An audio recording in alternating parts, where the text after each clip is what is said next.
여러분 안녕하십니까? 오늘의 미국 위켄드 에디션 강혜신입니다. 오늘부터는 위켄드 에디션을 좀 새롭게 꾸며봤습니다. 제법 오랜 동안 시사만평을 통해서 한 주일의 뉴스를 쭉 점검을 했었는데 그 유튜브의 정책에 따라서 저는 부당하다고 생각하지만 그 하나의 클립을 삭제당했고 삭제당한 그 시사만평 자체는 아마 유튜브가 인공지능이 잘못 가동해서 그런 게 아닌가. 코로나 바이러스에 대해서 특정한 약품을 선전한다던가 특정한 방법을 선정한다던가 아니면 백신을 강하게 거부한다던가 그 같은 방송을 하는데 삭제를 하는데 저는 사실 여러분들께서 그동안 방송을 보셨으면 아시지만 그와는 정반대되는 내용의 방송을 했는데도 아마도 인공지능이 모든 말의 하나하나의 느낌 그리고 특히 시사만평 같은 경우는 그림으로 표현되는 것 이런 것도 있다라는 것을 말씀드리는 차원이었는데도 인공지능이 충분히 인지하지 못하는 것 같아서 하나의 클립을 삭제당했고요. 삭제당하기 전에 여러 번 경고 비슷하게 받았었는데 문제는 앞으로는 또 한 번 삭제당하면 제가 여러분들과 함께 일주일 동안을 방송을 할 수가 없고 또 두 번째도 유튜브의 인공지능이 마음에 들지 않는 그러니까 사실과는 다른 것 같아요. 제가 볼 때 분명히 다른 부분도 있는 것 같습니다. 판단할 때 있어서 그 속속들이 판단할 수가 없으니까 그러면 또 영원히 방송을 할 수가 없기 때문에 그래서 그 문제가 된다고 생각되는 예민하게 인공지능이 다 읽어내지 못하는 그런 시사만평을 눈물을 머금고 포기할 수밖에 없었습니다. 그래서 오늘부터는 한 주일의 그 뉴스를 정말로 가장 중요했었던 뉴스를 한번 쫙 리뷰를 한다고 할까요? 말 그대로 위크엔드 리뷰가 되겠고요. 그리고 마지막에 이것이 어떤 방향으로 갈지는 또 여러분들께서 댓글로 써주시는 여러 가지와 함께 결정을 할 것이고 맨 뒤에는 미국에서 방송되는 뉴스이니만큼 한 주일에 그 뉴스는 뉴스인데 그 가운데서 때로는 저에게도 이런 게 이런 거구나 하고 생각되는 부분들이 있거든요. 뉴스를 그렇게 오래 했어도 뉴스 속에서의 어떠한 그 문장 짧은 인용구가 됐건 그런 절이 됐건 이게 이런 뜻이구나 하는 것들을 맨 뒤에 하나씩 소개를 해드리겠습니다. 그 주일에 그 중요한 뉴스와 함께. 그래서 먼저 이 위크엔드 에디션에서는 한 주일에 중요한 뉴스를 정리해드리기도 하지만 때로는 중요한데 제가 놓쳤었던 시간이 없어서 못하기도 했고 어떤 경우에는 그 편집하는 과정에서 제가 빠뜨린 그런 것도 있고 하는 그것까지 포함을 해서 오늘도 미국의 당연히 정치, 경제, 사회 그리고 또 바이러스가 있을 테고 그 밖에 이제 중요한 내용들을 리뷰를 해드리겠습니다. 먼저 이번 주에 전해드리지 못했었던 것은 월요일이 컬럼버스 데이라고도 하고 그리고 원주민의 날이라고도 부르죠. 바로 그 컬럼버스 데이이기도 하고 원주민의 날이었던 그날과 그 며칠 동안 계속 원주민들이 미국에서 전국적으로 시위를 했었습니다. 그리고 특히 그 시위의 하이라이트는 백악관 앞에서 시위를 했는데 원주민들이 미국의 이 환경보호, 기후변화 같은 것을 바이든 대통령이 아주 중요한 문제로 비상사태로 국가에 그런 것으로 놔달라 하는 시위들이었습니다.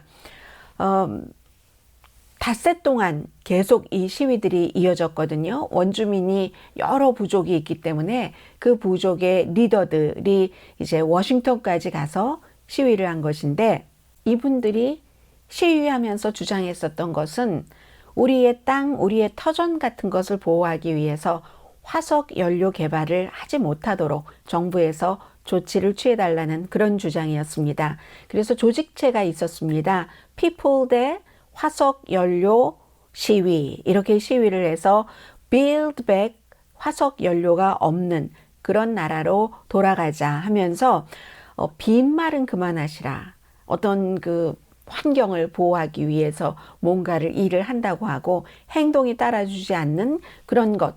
그것은 원주민들은 아무래도 그 자연과 함께 살고 있기 때문에 그 우리의 자연을 훼손한다 하는 그런 뜻에서, 그리고 기후변화도 그로 인해서 일어나고 우리 커뮤니티를, 원주민 커뮤니티를 화석 연료를 개발하는 것이 망가뜨리고 있다라고 얘기를 했습니다.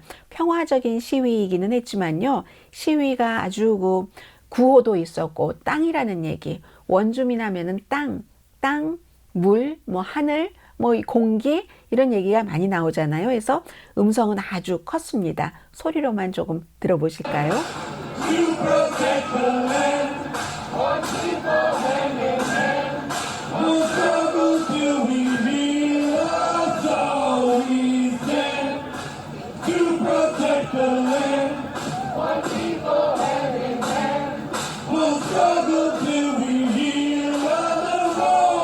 네, 지금 얘기를 들어보니까 손에 손을 잡고 땅을 보호하자 뭐 이런 그 시위를 하고 있었죠. 그리고 또 제가 전해드리지 못했던 것이 관련 뉴스인데, 카멜라 해리스 미국의 부통령도 역시 컬럼버스 데이, 원주민의 날을 맞아서 미국은 아주 그 원주민들과 부끄러운 과거가 있었다고 하면서, 이런 말을 미국 부통령이 그 날에 맞춰서 하기는 참 힘든 일입니다. 원주민에게 전염병을 퍼뜨려서 원주민을 숨지게 했고, 콜럼버스 이후에 얘기를 하고 있죠.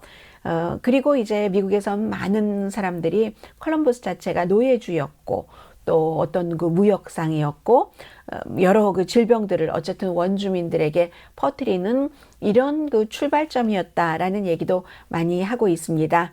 어쨌든 그래서 1934년 이후에 매년 미국은 컬럼버스 데이, 유럽 탐험가가 미국을 발견했다는 그 같은 이제 큰 명제 아래 할러데이를 지키고 있지만, 그게 다가 아니다라는 것, 원죄가 있다. 그와 관련해서 하는 것을 카멜라 해리스 부통령이 얘기를 하면서, 부끄러운 과거를 말하는 것은 부끄러운 것이 아니다 하는 얘기를 이번 주 초에 했었습니다. 바이러스에 관해서는 어제 정규 방송이 끝나고 식품의약국의 이제 자문단이 존슨 앤 존슨 부스터샷을 권고를 했습니다. 그런데 이번에는 18살 이상으로 하고, 그리고 존슨 앤 존슨 백신 접종을 받고 나서 2개월 뒤라고 했거든요. 그렇기 때문에 많은 전문가들이 이것은 존슨 앤 존슨의 나쁜 뉴스라고 봅니다. 왜냐하면 모더나도 또 파이저 앤 바이오엔텍도 맞고 나서 6개월 이후에 이제 특정하게 뭐 65세 이상, 또 뭐 필수 업종에 종사한다던가 아니면 면역력이 약한 그런 분들께 부스터샷 접종을 시키도록 허락을 했는데, 존슨 앤 존슨 경우만 지금 그 2개월이기 때문에 그만큼 효력이 낮다 하는 것을 식품의약국이 어느 정도 그 암시 내지는 시사를 한다라고도 사람들은 해석을 할 수 있기 때문에, 이것은 존슨 앤 존슨의 그 백신의 효력에 대해서는 그다지 좋은 건 아니다. 이제 그렇게 보는 거고요. 이 바이러스에 대해서는 많은 지역에서 케이스도 줄어들고, 그리고 또 사망률도 줄어들지만 미네소타 같은 지역에서는 줄어들지 않아서요. 방위군도 투입이 됐고, 그리고 특히 그 젊은 층에서 9월 달에 사망률 1위의 원인이 코로나 바이러스였다는 것 말씀드렸었습니다. 35살에서 54살 사이 사망률, 이 젊은 사람들 사망률이 코로나 바이러스가 가장 많았고요. 이제 겨울이 오고 있기 때문에 여러 가지 그 투인데믹이라든가 팬데믹과 코로나 바이러스와 독감이 동시에 걸리는 것, 이런 것을 걱정하시는 분들도 계시고, 올겨울엔 어떨까라고 많은 분들이 우려하고 계시지만, 그 모든 것들은 우리가 지나봐야지만 아는 지금 그런 형편이 됐거든요. 과학자들도 일반인들도. 다만 지금까지 우리가 겪은 최악보다는 최악이 아닐 것이다. 이런 얘기들을 지금 굉장히 많이 하고 있고요. 텍사스의 주지사를 포함해서 몇몇 정치인들은 민간에서 백신 접종을 의무화하는 것도 지금 강하게 반대해서 여러 가지 행정명령도 내리고 있는데, 이러한 것들이 사실은 공공정책에 관한 것이기 때문에 더 많은 사람들은 백신과 마스크 쓰기가 효력이 있다고 날이 갈수록 더 많이 믿고는 있습니다만 정치적으로 그런 일들도 일어나고 있는 미국입니다. 민간 가운데서 이제 가장 대규모로 헬스케어 분야가 아니고 백신 접종을 의무화하는 대표적인 기업은 항공사였었죠. 사우스웨스트, 아메리칸 에어라인, 유나이티드 에어라인 전부 잡음은 나름대로 전부 있었습니다. 그러나 이 항공사들은 미국 연방 정부와 계약자이기도 하고 그리고 연방 정부에서 바이든 대통령이 행정명령으로 발표한 직원 100명 이상이 되는 곳은 무조건 백신 접종을 의무화해야지 된다. 이 두 가지에 다 통하기 때문에 항공사의 CEO가 원하든 원하지 않든 백신 접종 의무화를 할 수밖에 없었고 그 사이에서 이제 직원들이 뭐 조종사를 포함해서 백신 접종을 받지 않겠다고 하는 사람들도 있어서 뭐 비행 스케줄이 연기된다던가 취소된다던가 하는 일까지 일어났지만 그러나 결국은 백신 접종을 의무화하면은 그만큼 백신 접종 받는 사람들이 많다는 것은 분명하게 증명이 됐습니다. 유나이티드 에어라인의 직원이 한 6만 7천 명 정도 있는데 백신 접종을 의무화하고 나서 지금까지 접종을 받지 않은 사람은 232명밖에 되지 않습니다. 겨울에 큰 어떠한 그 불상사가 닥치더라도 사람들이 예상하지 못했던 그 정도의 강한 이 바이러스 바람이 불어온다 하더라도 자연적인 면역이 미국이 약한 편이기 때문에 이렇게 백신 접종으로 인한 면역력이 좀 강해진다면 그렇다면 좀 희망을 걸어볼 수 있는 거고요.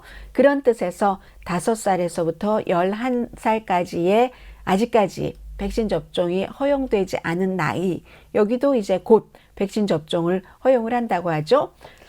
일상은 프리웨이를 다녀보시는 분들은 전부 아시겠지만 굉장히 붐비고요.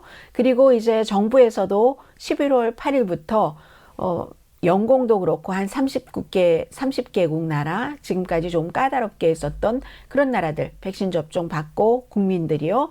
그리고 또 네거티브 사흘 동안에 이런 것들을 증명하면은 비행기를 탈 수 있고 육로는 멕시코와 또 캐나다의 국경에 백신 접종 받았다는 증명서만 있으면 물론 세계가 공인하는 그런 증명서가 있으면 이제는 항공도 열렸고 또 육로도 열렸다. 그만큼 좀 노멀로 돌아가려는 노력을 정부 차원에서도 하고 있다. 정부에서도 그럴 수밖에 없습니다. 사업하는 측에서 굉장히 많이 바라고 있기 때문에요.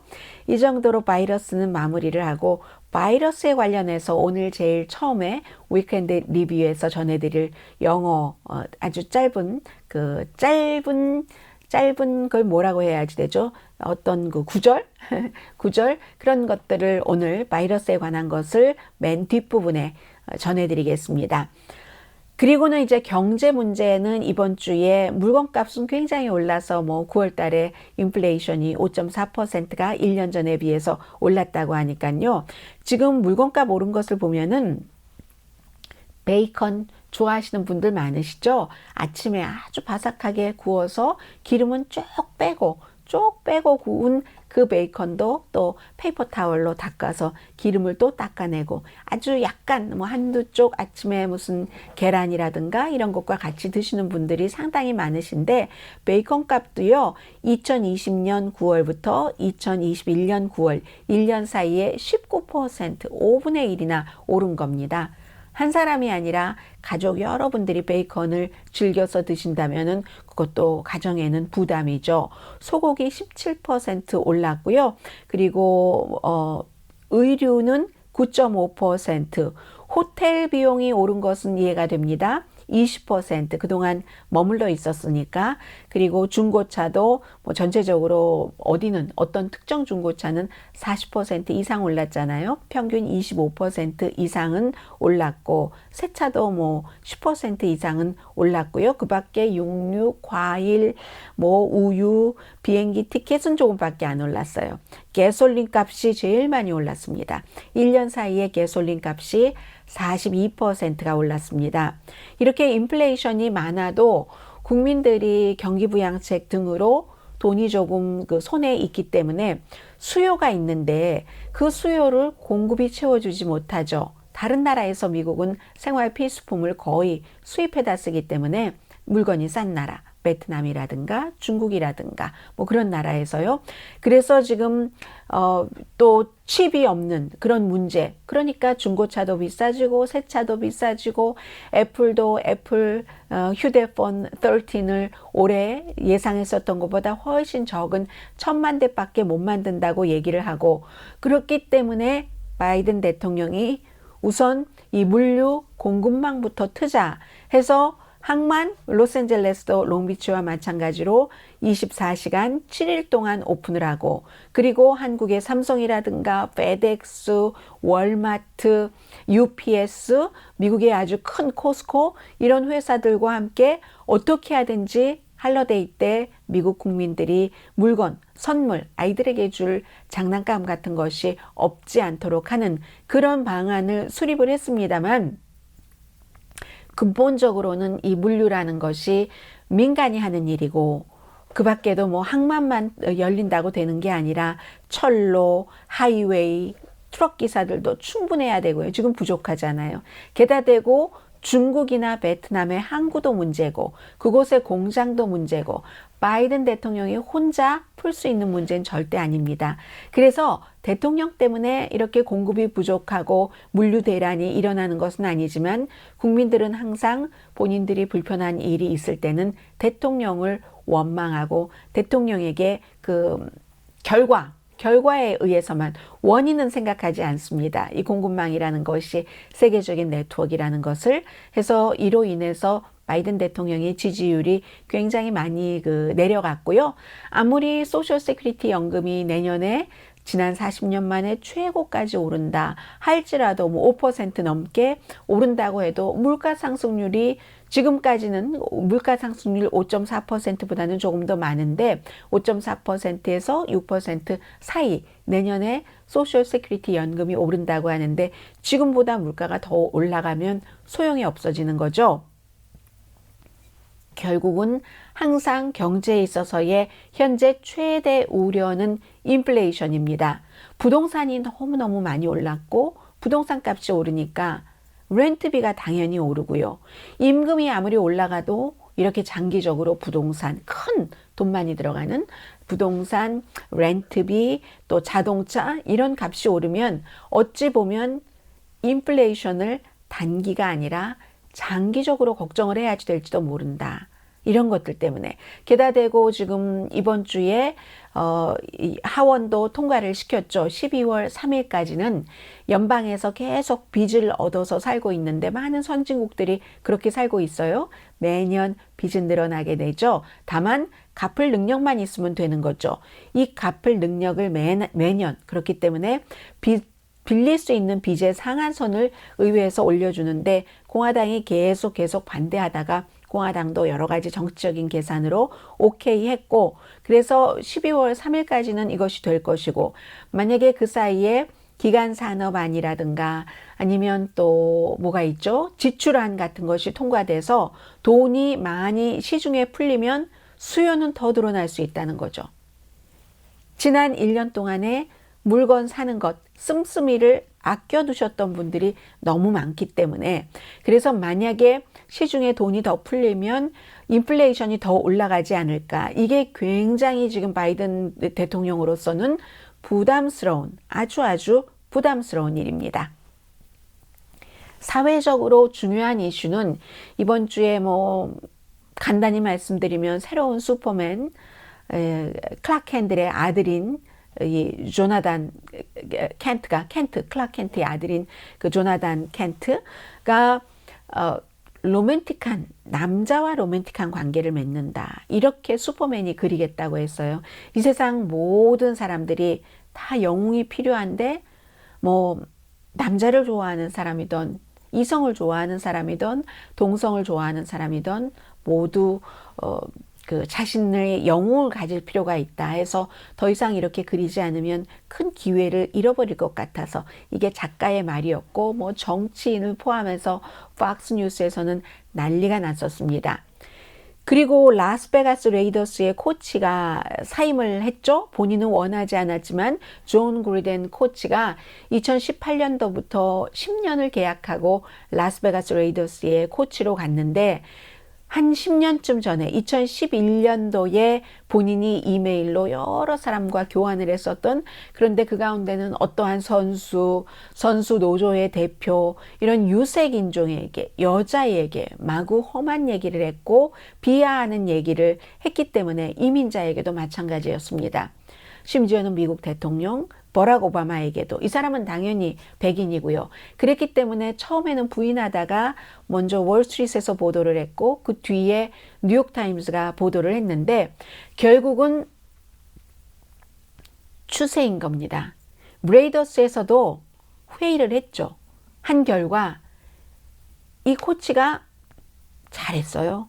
잘했는데도 불구하고 놓을 수밖에 없는, 이 코치를 붙잡고 있는 것보다는 그러한 사람을 인종차별, 여성차별, 이민자차별이라는 그 언어로서 자신의 시각을 표현을 한 것을 본인은 아니라고 하지만 이메일이 나오기 때문에 뉴욕타임스가 심층 취재한 것에 대해서 너무 많이 나왔기 때문에 더 이상 그런 뜻은 아니었다고 하지만 그런 말들을 했었던 것, 기록으로 남겼던 것을 부정할 수 없고, 이 라스베가스 레이더스로서는 훌륭한 코치를 놓치는 것이 라스베가스 레이더스가 인종차별, 여성차별, 이민자차별을 하는 코치를 그대로 두고 있네?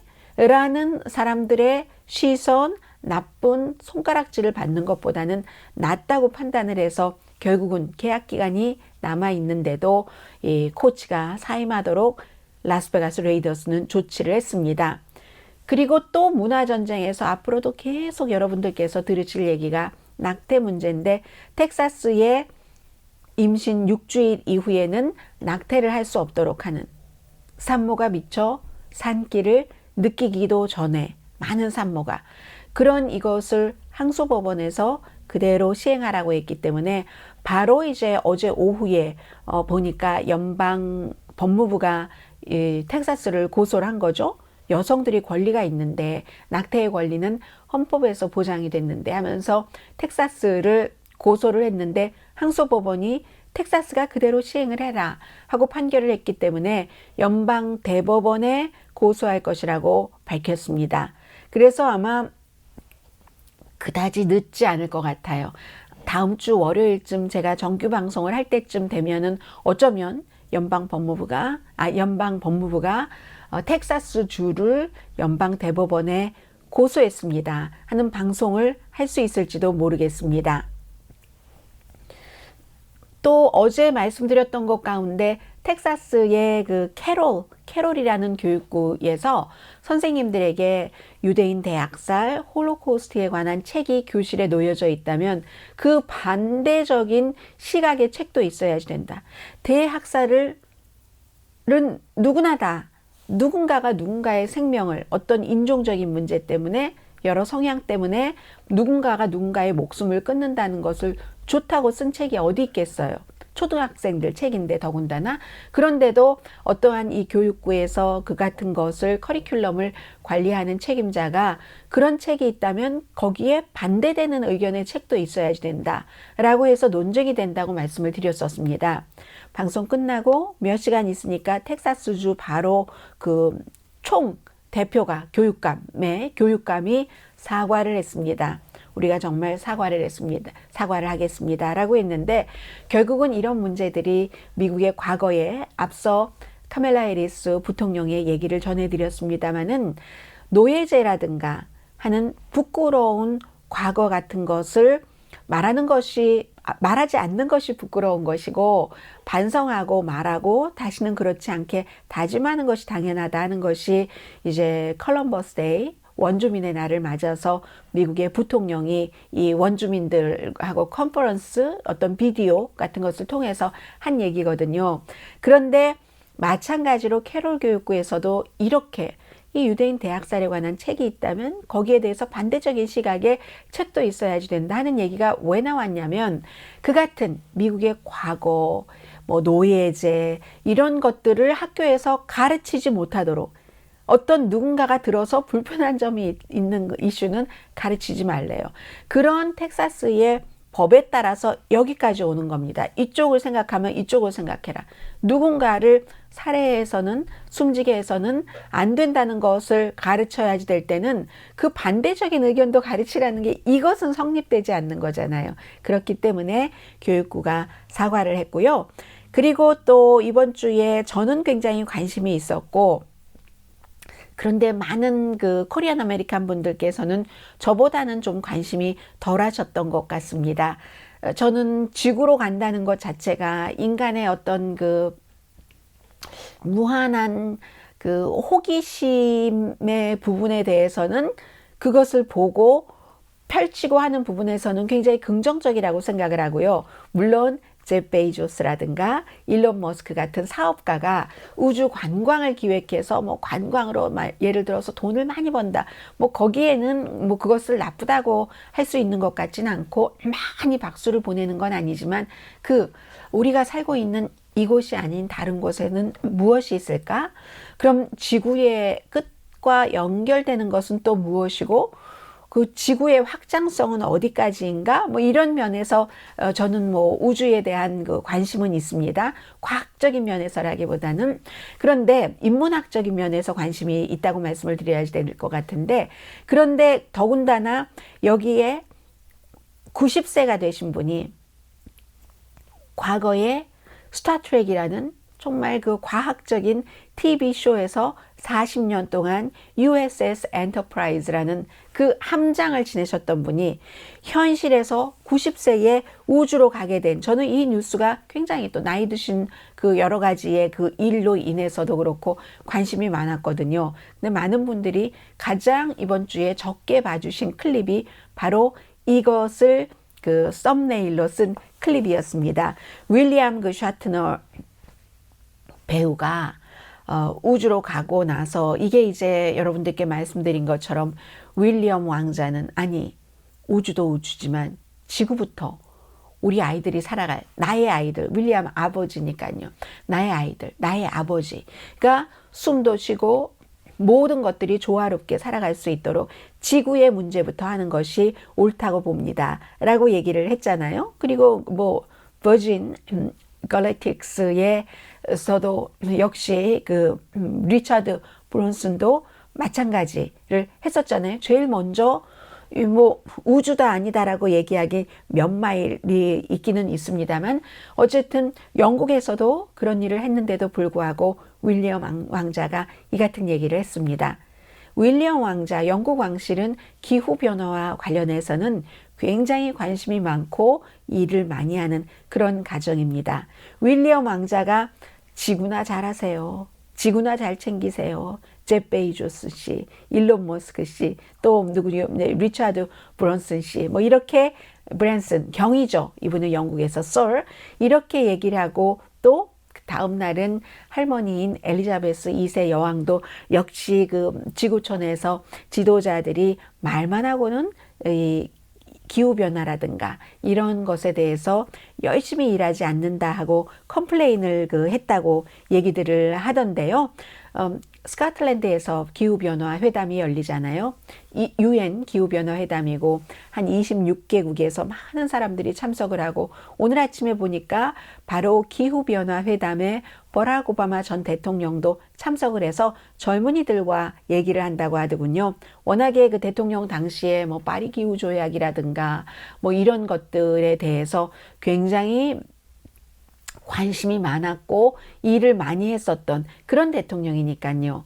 모든 그 기후 협약이라든가 지구를 보호하는 이런 것에 대해서 원대한 꿈을 갖고 있었던 대통령입니다. 그래서 이번에도 간다고 하고요. 10월 31일부터 11월 12일까지 이제 여러 가지 지도자들만 만나는 것이 아니라, 이렇게 전직 대통령이라든가 이런 사람들이, 젊은이들 많잖아요.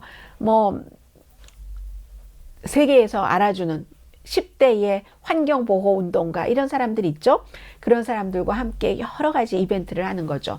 그리고 현 대통령인 조 바이든 대통령은 장관들도 가고, 또 이 기후변화에 관한 자문, 특히 존 케리 기후변화 특사도 함께한 중요한 인물 13명과 함께 기후변화 회의에 참석을 하게 됩니다. 이제 10월이 지나가고 있기 때문에 굉장히 중요한 뉴스가 될 겁니다.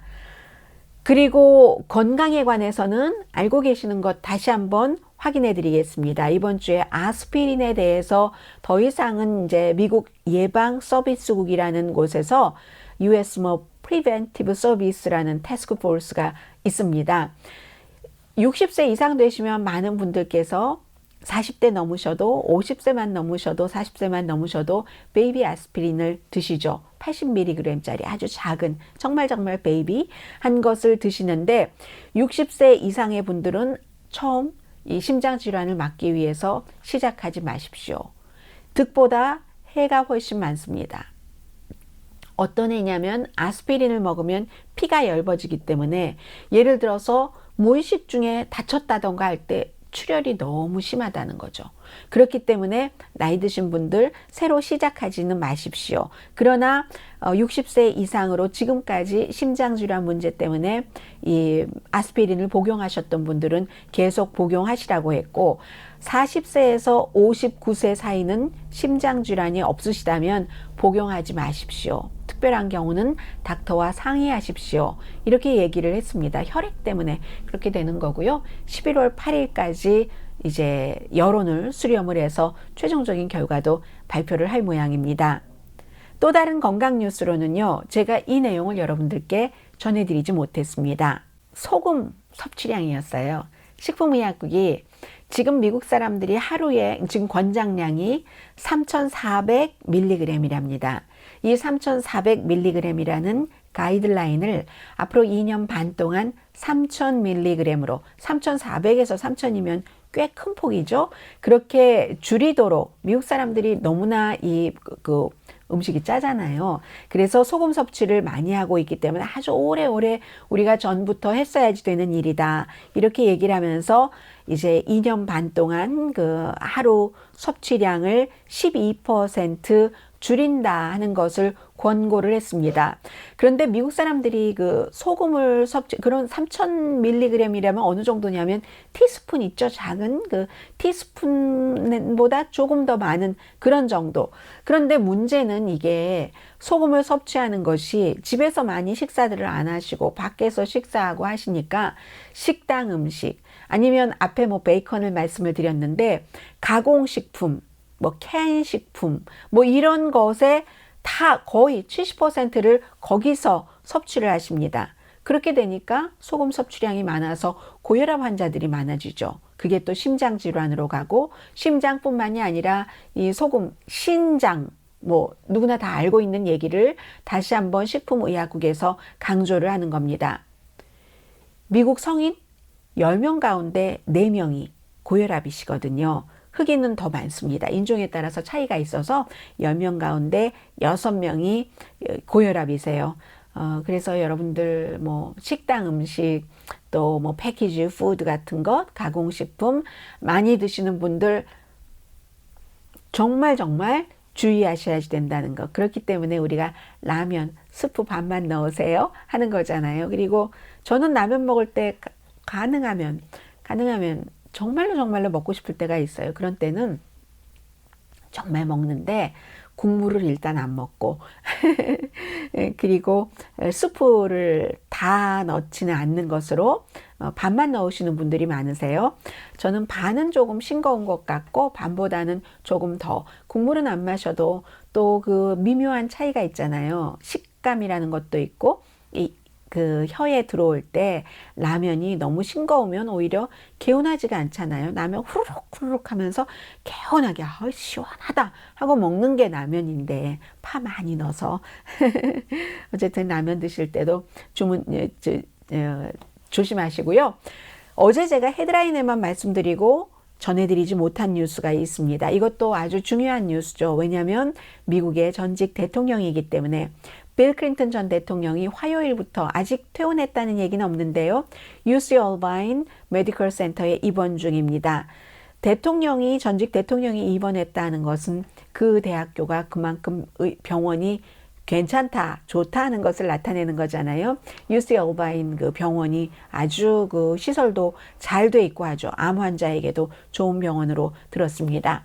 화요일에 그 힐러리 클린턴과 함께 그 본인의 어떠한 뭐 자선 관련 기금 모금이라고 하죠. 그게 맞습니다. 기금 모금을 하던 중에 좀 불편해서 감염 증상이라고 하죠. 코비드 관련은 아니고 비뇨기 관련인데 뭐 요로 감염 폐혈증 이렇게 부르더군요. 그런데 이제 어제 이미 보도될 때부터도 걸어 다니기도 하고 텍스팅도 하고 병원의 스태프들과 농담도 했다고 하고 책도 읽었다고 하거든요. 75세이기 때문에 전직 대통령이 병원에 입원했다 하니까 그것도 중환자실입니다. 깜짝 놀라서 감염은 감염인데 뭐 여러 가지 가장 좋은 그 항생제 치료를 받고 있겠죠.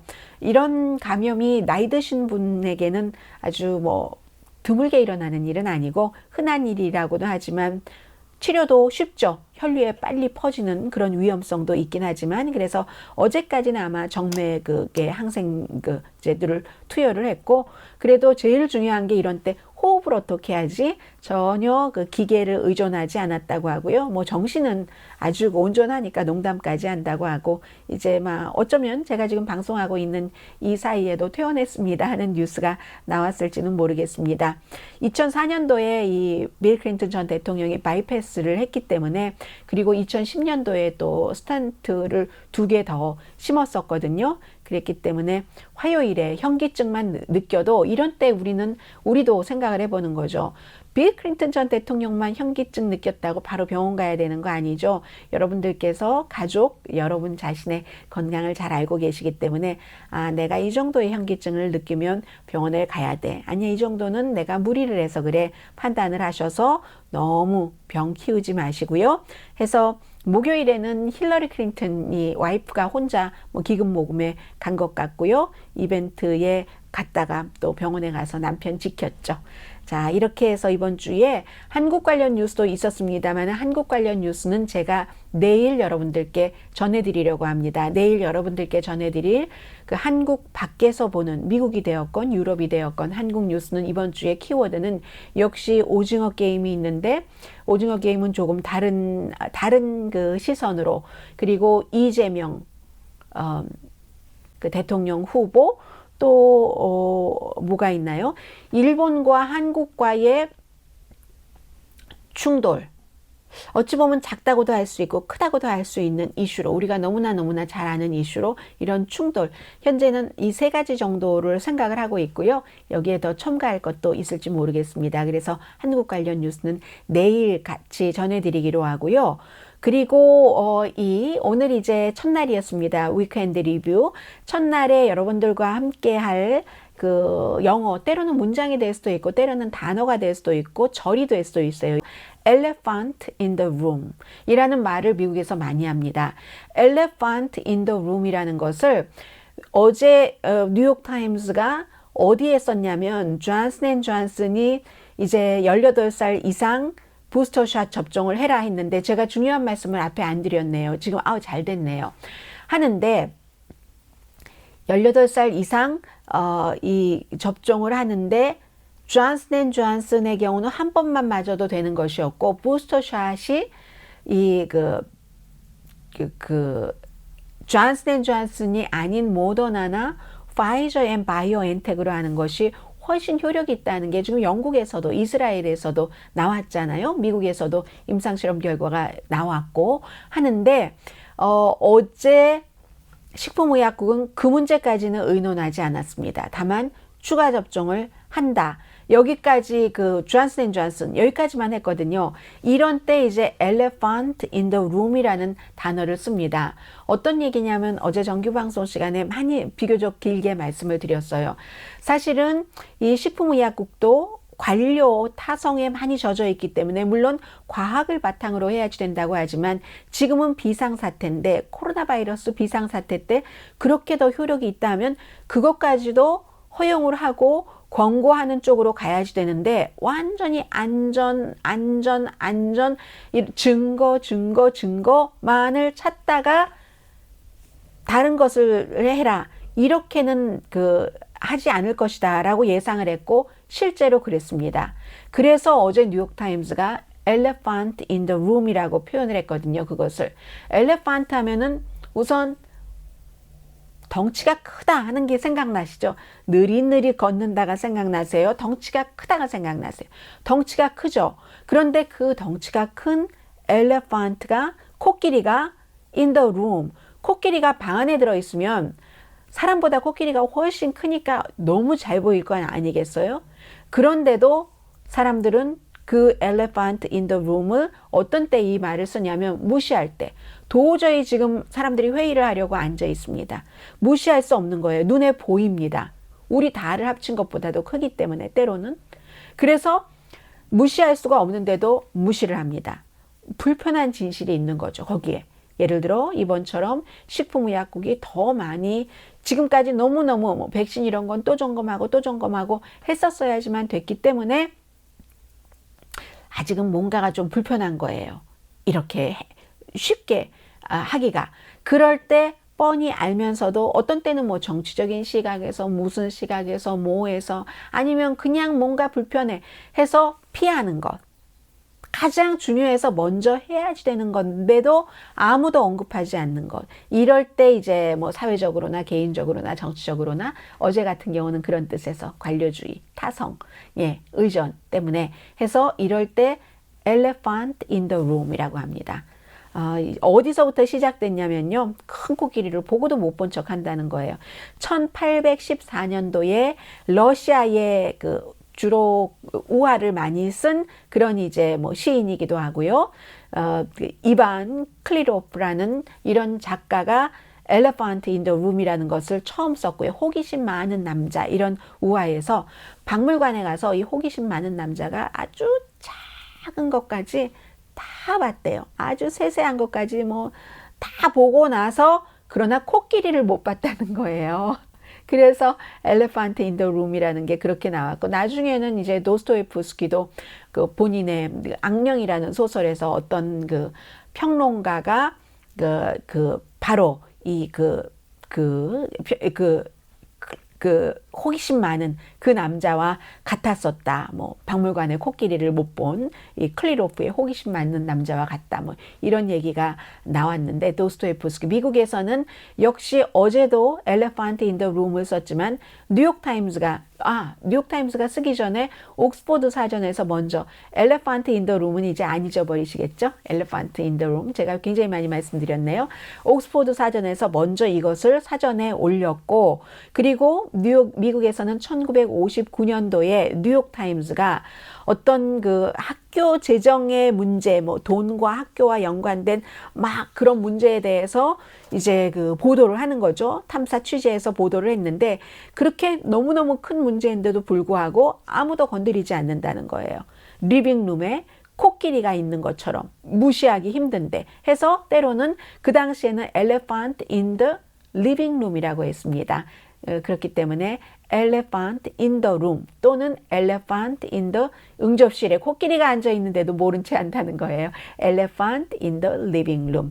자, 오늘 일주일 동안에 여러분들과 함께 어떤 일이 일어났는가 첫 번째였기 때문에 제가 조금 기술적으로 모자랐을 수도 있습니다. 그런데 다음 주부터는 조금 더 효율적으로 이 시간을 활용하도록 하고요. 오늘 다른 거 다 잊으셔도 elephant in the room, 엘레펀트가 방 안에 앉아 있는데도 무시할 수 없는 건데도 다 사람들이 뭔가 언급하기 싫어한다. 그럴 때 미국에서 이 말을 많이 쓴다는 거 말씀드리고요. 내일은 한국 밖에서 본 한국으로 여러분들을 뵙겠습니다. 강혜신이었습니다.